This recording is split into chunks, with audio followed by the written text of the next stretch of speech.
São Paulo, 28 de julho de 1979. Microfone antes de começar. Se você gosta de histórias reais que desafiam a lógica, inscreva-se agora no canal. Toda semana trazemos relatos obscuros, encontros inexplicáveis e segredos enterrados no tempo.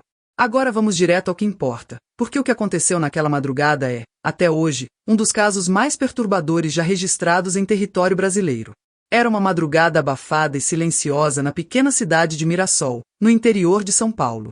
O tipo de noite em que a cidade dorme inteira, os grilos dominam o som ambiente e só os vigias noturnos permanecem acordados. Um desses homens era Antônio Carlos Ferreira, de 21 anos. Funcionário de uma fábrica de móveis, ele seguia sua rotina com a disciplina de quem já conhecia cada centímetro do terreno. Junto dele, seu parceiro inseparável, Roug, um pastor alemão treinado para vigilância. A noite, como tantas outras, caminhava lentamente. Eram 3 da manhã quando ele passou pelo segundo portão lateral da fábrica. Tudo parecia normal. Nada fora do lugar, nenhuma movimentação suspeita. Mas foi ali, sob a copa de uma árvore ressecada pelo inverno, que algo começou a mudar. Uma luz. Primeiro difusa, depois intensa. Parecia uma bola flamejante atravessando o céu em direção ao solo, mas sem fazer barulho, sem causar vento.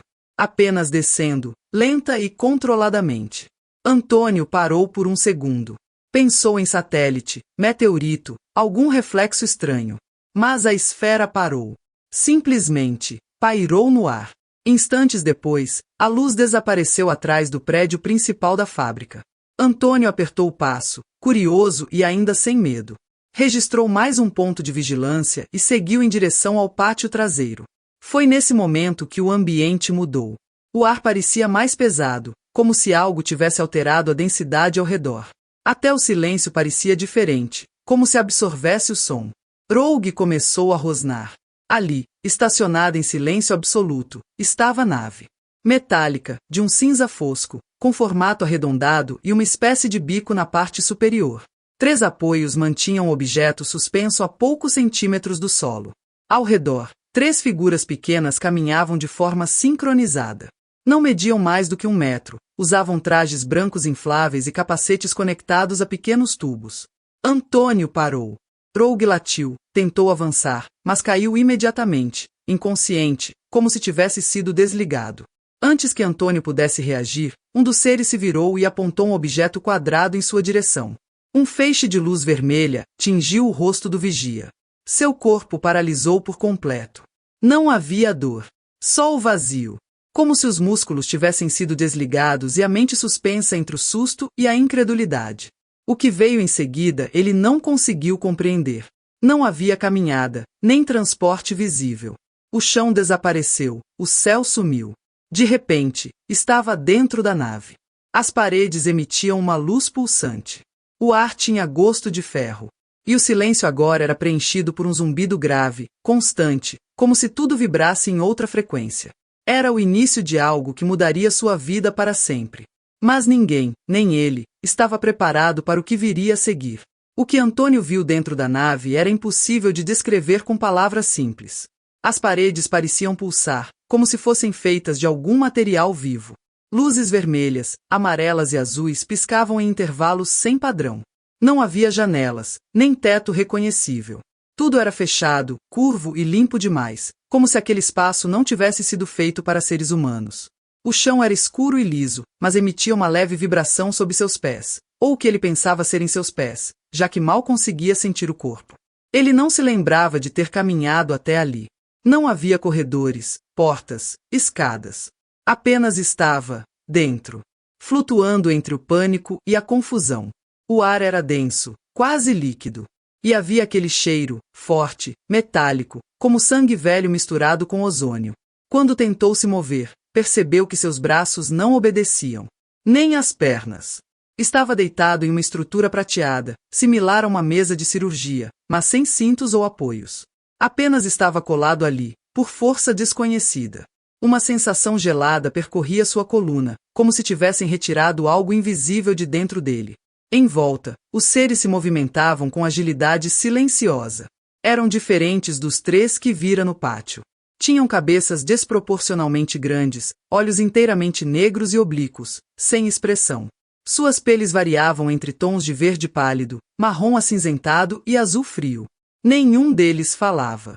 Mas ele ouvia. As mensagens chegavam diretamente em sua mente, como se fossem impressas dentro do pensamento. Você não será ferido. Apenas precisamos de você. A calma artificial da mensagem contrastava com o desespero preso em seu peito. Ele tentou gritar. Nada. Tentou chorar. Nem isso conseguia. Subitamente, uma substância espessa foi aplicada sobre sua pele. Saía de um tubo fino, escuro como petróleo e espesso como resina. O líquido tinha cheiro de ferrugem e provocava uma ardência leve, como picadas de agulhas. Seus músculos, antes entorpecidos, começaram a tremer levemente. Era como se o corpo quisesse reagir, mas ainda estivesse sob domínio externo. Então, algo mudou no ambiente. Uma abertura invisível se formou na parede diante dele. E por ela entrou outra criatura. Diferente dos outros, essa tinha feições que sugeriam feminilidade, embora sua aparência estivesse muito longe de qualquer padrão humano. Sua pele era pálida, quase translúcida, e seus olhos completamente pretos absorviam a luz ao redor. Não usava roupa alguma. As orelhas eram longas e curvadas. O nariz era apenas uma saliência achatada. Havia algo de grotesco em sua presença e, ao mesmo tempo, algo ritualístico. Como se aquela entrada tivesse sido ensaiada milhares de vezes. Antônio sabia o que estava prestes a acontecer, antes mesmo que alguém, ou alguma coisa, lhe dissesse. Ele sentiu. Não com palavras, mas com o terror que crescia em sua mente. Aquela criatura não estava ali para observá-lo. Ela era parte do experimento. O centro dele. Ele tentou reagir, se contorcer, sair daquela mesa prateada, mas um dos seres aplicou em seu braço algo invisível. Um toque. Uma vibração. E tudo desacelerou. A dormência voltou, seguida de uma vertigem aguda. As luzes piscavam em um ritmo estranho, quase hipnótico. Seus pensamentos começavam a embaralhar, e um zumbido grave tomou conta de seus ouvidos. A figura feminina se aproximou em silêncio, curvou-se sobre ele e o examinou com os olhos vazios. Seus movimentos eram calculados, quase clínicos. Não havia toque ainda, mas havia expectativa. E o horror de Antônio crescia como uma onda prestes a engolir tudo. Ele sabia que aquele momento o marcaria para sempre. Mas o pior ainda estava por vir. O tempo, naquele espaço, parecia se dissolver. Antônio já não sabia se haviam se passado minutos ou horas. O que antes era medo, agora se transformava em algo mais profundo, um esvaziamento da própria identidade. Aquilo que fazia dele um ser humano parecia estar sendo desmontado, camada por camada, diante de entidades que não demonstravam nem prazer nem crueldade, apenas execução. A figura feminina permanecia ali, em pé ao lado da estrutura metálica. Ela não emitia sons, nem tocava diretamente em Antônio, mas seus olhos escuros, completamente opacos, continuavam analisando cada detalhe de seu corpo. Não havia desejo. Havia função. Como se estivesse diante de uma máquina que avalia um objeto antes do uso. Nesse momento, o conceito por trás daquele encontro violento se revelava, a transformação do corpo humano em insumo genético. Não como metáfora, mas como fato. Antônio não era visto como um indivíduo com história, sentimentos ou direitos. Era um corpo fértil, uma peça biológica necessária para completar um processo de engenharia desconhecida. Os demais seres reorganizavam instrumentos estranhos ao fundo. Nenhum deles olhava para ele diretamente, mas todos pareciam sincronizados, como se respondessem a um comando invisível. Era como assistir a um ritual clínico, uma cerimônia séptica onde a ética humana não tinha lugar. Um dos alienígenas aproximou-se, trazendo um recipiente ovalado, translúcido, com líquido levemente esverdeado em seu interior. Lá dentro, uma substância viva se movia lentamente, como se respirasse. Antônio, ainda entorpecido, percebeu o que aquilo representava, a base de um experimento de reprodução forçada. Ele não participava de uma abdução qualquer. Então, era parte de uma gestação programada. Antônio nunca tivera voz naquela biológico. A comunicação entre os seres e ele sempre foi unilateral. Eles invadiam sua mente, diziam o que queriam, apagavam suas memórias e injetavam ordens. Não havia diálogo. E talvez esse fosse o aspecto mais aterrorizante, a ausência total de escolha. A criatura feminina aproximou-se mais. Havia um calor estranho emanando de sua pele, como se ela exalasse radiação.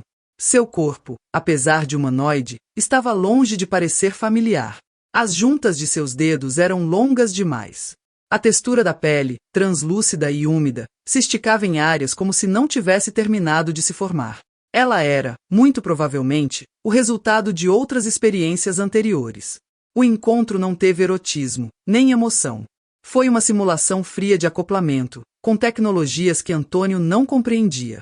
Seu corpo, ainda adormecido, foi manipulado sem resistência. Seu sangue, seu sêmen, sua essência, tudo parecia extraído, separado, processado. Era como estar presente em sua própria morte simbólica. Um esvaziamento completo do que ele conhecia como autonomia. Ao final do processo, ele não dormiu. Não desmaiou. Apenas deixou de sentir.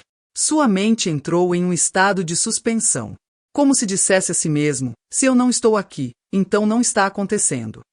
Era sua última defesa contra a brutalidade vivida. A sala voltou a ficar silenciosa. As luzes se tornaram mais suaves. Um dos seres apontou para o braço direito de Antônio, onde agora havia uma marca circular, vermelha e profunda, semelhante a uma queimadura de alta voltagem. No outro braço, um ponto de perfuração. A coleta estava completa. A comunicação telepática voltou, mas agora em tom mais direto. Precisávamos do seu material. Um ser será formado. Você será avisado. Nada mais foi dito. Nem por quê, nem para quê. Apenas a confirmação de que algo fora tirado dele, e que, em algum lugar do universo, estava sendo cultivado sem o seu consentimento. Quando abriu os olhos novamente, Antônio não sabia onde estava. A luz fraca de um poste tremulava sobre o concreto úmido. Aos poucos, percebeu que estava deitado próximo à porta dos fundos da fábrica, exatamente no mesmo ponto de onde havia sido levado. Mas algo havia mudado. Tudo parecia mais pesado, mais frio, mais estranho. Seu corpo doía de uma forma que ele não conseguia explicar. As articulações estavam rígidas, e o uniforme que vestia parecia ter sido lavado com algum produto químico agressivo. Estava limpo, mas áspero, como se tivesse sido ressecado por exposição térmica. Nas mangas e nas laterais, manchas escuras de origem indefinida ainda permaneciam. Rogue, seu cão companheiro, jazia a poucos metros dali, desacordado, mas vivo. Sua respiração era irregular e os olhos, quando se abriram, revelaram um medo que Antônio nunca tinha visto no animal. Mesmo sem entender como, ele reuniu forças e finalizou o turno como se fosse apenas mais uma madrugada, por fora. Por dentro, tudo havia colapsado. Ao chegar em casa, sua mãe, Dona Geralda, notou imediatamente sua expressão vazia. Ela perguntou o que havia acontecido. O silêncio de Antônio durou alguns segundos, mas logo rompeu em palavras confusas, soluços contidos e um relato que desafiava a lógica. A cada frase, a incredulidade de Dona Geralda crescia. Ao fim, concluiu que o filho deveria ter sido assaltado, talvez drogado ou agredido. Nada além disso parecia razoável. Mesmo assim, ligou para a polícia local. O investigador José Zavone foi designado para o caso. Visitou a fábrica, interrogou funcionários e fez um levantamento superficial. Os donos do estabelecimento alegaram que nada de anormal havia sido registrado naquela noite. Mas, no pátio onde Antônio dizia ter visto a nave, uma marca circular escurecia o solo. O capim ao redor estava queimado, como se tivesse sido exposto a uma temperatura absurda, detalhe ignorado nos registros oficiais. A partir daí, o silêncio começou a se impor. Nenhum boletim policial foi divulgado publicamente. Nenhuma investigação foi aprofundada. Era como se o que aconteceu com Antônio não merecesse espaço no mundo real. Sua história foi engavetada como delírio, suposição ou invenção. Nos dias seguintes, sintomas estranhos começaram a surgir. Pontadas intensas nos olhos, tremores nos membros, manchas escuras pelas costas e uma espécie de formigamento contínuo que não cessava. Os médicos não encontraram nenhuma causa evidente. Sem feridas abertas, sem infecções visíveis, sem diagnóstico. A fábrica, por sua vez, pediu que ele tirasse alguns dias de folga. Internamente, diziam que Antônio estava com problemas nervosos. O rótulo foi suficiente para silenciar qualquer tentativa de levar o caso adiante. Quando pesquisadores independentes, especialmente ufólogos, souberam do caso, foi através de um relato anônimo. Com a autorização de Antônio, ele passou por sessões de hipnose regressiva. E foi ali que os detalhes mais perturbadores emergiram. A descrição da criatura feminina, os procedimentos invasivos, as sensações físicas, o ambiente da nave, os objetos utilizados. A precisão dos relatos e a consistência entre sessões deixaram os pesquisadores perplexos. Ele não apenas descrevia o que sentiu, mas reconstruía atmosferas inteiras. Sons, cheiros, temperatura. Era como se tivesse vivido cada segundo, e ao mesmo tempo quisesse esquecer tudo. Mesmo assim, a opinião pública não mudou. Sem provas físicas incontestáveis, sua história foi rotulada como inacreditável. A imprensa local, que chegou a ouvir rumores, não publicou nada. Os moradores da região, alguns dos quais afirmaram ter visto luzes incomuns no céu naquela madrugada, preferiram o silêncio. Antônio, agora marcado por dentro e por fora, passou a viver com a sensação constante de ser observado. Não apenas por olhares humanos, mas por algo além, algo que ele não conseguia nomear, mas que reconhecia no instinto. A partir daquele ponto, não era apenas o trauma que o corroía. Era a certeza de que, mesmo em casa, ele nunca mais estaria sozinho. O tempo passou, mas o silêncio nunca foi reparador. Para Antônio, os dias seguintes àquela noite pareciam suspensos no vazio, como se a realidade tivesse perdido a cor. As dores no corpo persistiam. A sensação de estar sob observação era constante, como se olhos invisíveis o seguissem por cada rua, cada cômodo, cada pensamento. E essa vigília, embora invisível, não era fruto de paranoia, era uma presença real. Intangível, mas real. Na noite de 9 de setembro daquele mesmo ano, o que restava de normalidade foi arrancado de vez. Antônio havia passado o fim de semana com a noiva, Jandira. Eles estavam no quarto da casa dos pais dela, que já dormiam. Tudo estava tranquilo, até que uma luz verde, densa e pulsante, atravessou a janela como se o vidro não existisse. Jandira apagou imediatamente. Desmaiou como se tivesse sido desconectada da realidade. Antônio, por outro lado, sentiu o corpo entorpecer outra vez. Não havia resistência. Apenas um comando silencioso que tomava conta dos músculos. A mente, por mais que lutasse, era invadida por palavras que não vinham por som, mas por pensamento direto. Você violou o acordo. Expor o experimento é inadmissível. A hipnose regressiva havia quebrado uma regra silenciosa. Antônio não sabia, mas ao reviver publicamente o que havia vivido na nave, atraiu novamente seus captores. O contato que deveria ter sido único agora precisava ser monitorado, corrigido. Os seres não demonstravam raiva. Não eram passionais. Mas havia uma frieza nos avisos. Uma urgência sem emoção. Como se ele fosse um arquivo corrompido prestes a ser deletado. Eles não o levaram dessa vez. Mas deixaram marcas. Literalmente. Ao despertar, Antônio notou 3 pontos roxos em sua perna, dispostos em triângulo. Um padrão que jamais havia aparecido em seu corpo antes. Jandira, confusa, acordou sem lembrar de nada. Achava que tinha apenas dormido profundamente. Mas ele sabia. Os dias seguintes foram marcados por um silêncio ainda mais espesso. Sabia que não Dona estava Geralda, livre. Sua mãe foi abordada telepaticamente. Segundo Antônio, os seres exigiram que ela parasse de compartilhar o ocorrido com vizinhos e conhecidos. O experimento, segundo eles, corria risco de interferência externa se continuasse sendo exposto. O tom não era uma sugestão. Era imposical.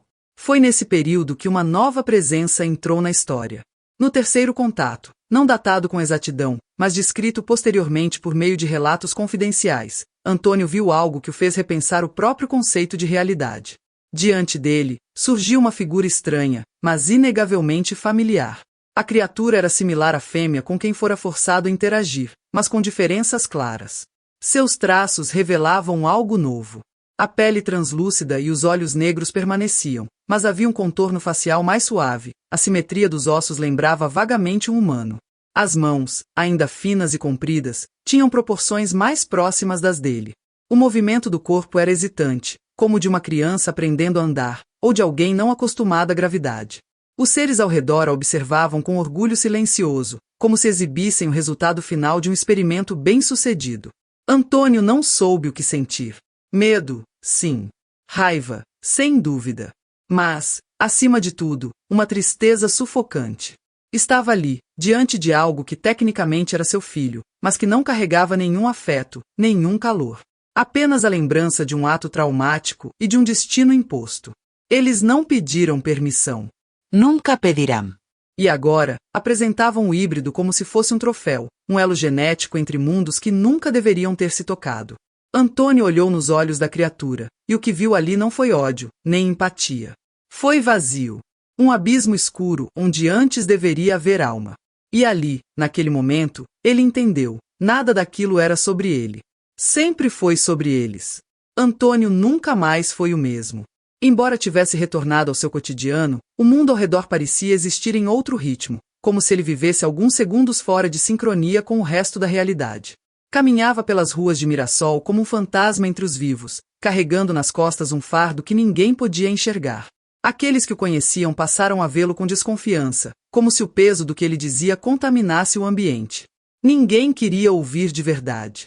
Porque ouvir significava aceitar que o mundo era muito mais frágil e estranho do que se imaginava.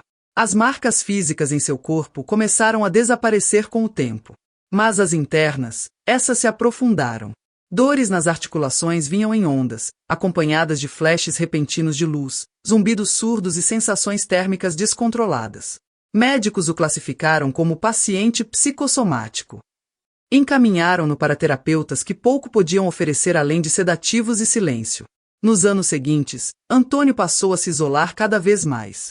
As visitas de estranhos interessados no seu relato diminuíram. Os pesquisadores que antes buscavam evidências concretas agora olhavam para ele com ceticismo disfarçado. E aqueles que acreditavam, os poucos, desapareceram no barulho das novas teorias que surgiam a cada década. Ele foi apagado da história sem que ninguém precisasse usar uma borracha. Na intimidade, as sequelas emocionais se transformaram em medos crônicos. Pesadelos constantes, sensação de estar sendo observado, lapsos de tempo e episódios dissociativos em que ele simplesmente parava de reconhecer o próprio reflexo. Era como se a parte que havia sido levada naquela nave nunca tivesse retornado. E o que restou, apenas aprendeu a ocupar o espaço. Ao longo dos anos, Antônio teve outros episódios esporádicos. Losers repent eines. Falhas no tempo. Sombras na parede que desapareciam quando ele virava o rosto. Mas nunca mais houve contato direto. Como se, depois de mostrarem o produto de sua submissão, os seres o tivessem descartado. Missão concluída. Função encerrada. Ele jamais viu o filho novamente. O silêncio das autoridades permaneceu absoluto. Nenhum relatório oficial foi liberado. Nenhum agente do governo o procurou. O caso de Mirassol virou sussurro entre ufólogos, citado em fóruns obscuros e blogs esquecidos da internet. Sempre acompanhado das mesmas palavras, não comprovado, sem registro oficial, história fantástica demais. Mas Antônio sabia. E isso bastava. No fim de sua vida, ele vivia em uma casa simples, afastada do centro da cidade. Passava os dias cuidando do jardim, como se cultivar a terra fosse a única forma de lembrar que ainda fazia parte de algo natural. Não concedia mais entrevistas. Não respondia a perguntas. Mas em algumas noites, deixava a varanda acesa até tarde e olhava para o céu com olhos cansados, como quem espera que algo, ou alguém, venha cobrar o que ficou pendente. Aos vizinhos, ele era apenas um senhor calado, recluso. A maioria nem sabia de sua história. Mas quem se aproximava o suficiente via nos olhos dele algo que não se explica com palavras, uma espécie de luto permanente. Não pela morte de alguém, mas pela perda de si mesmo. Antônio Carlos Ferreira morreu sem nunca ser reconhecido. Sem ter seu nome nos livros, nem nos arquivos. O que ele viveu foi tratado como lenda, exagero ou loucura. Mas talvez, entre tantos silêncios, reste um fato incontestável. Algumas verdades são invisíveis porque são insuportáveis. E há histórias que não precisam de provas para sobreviver, apenas de silêncio suficiente para que o medo nunca desapareça completamente.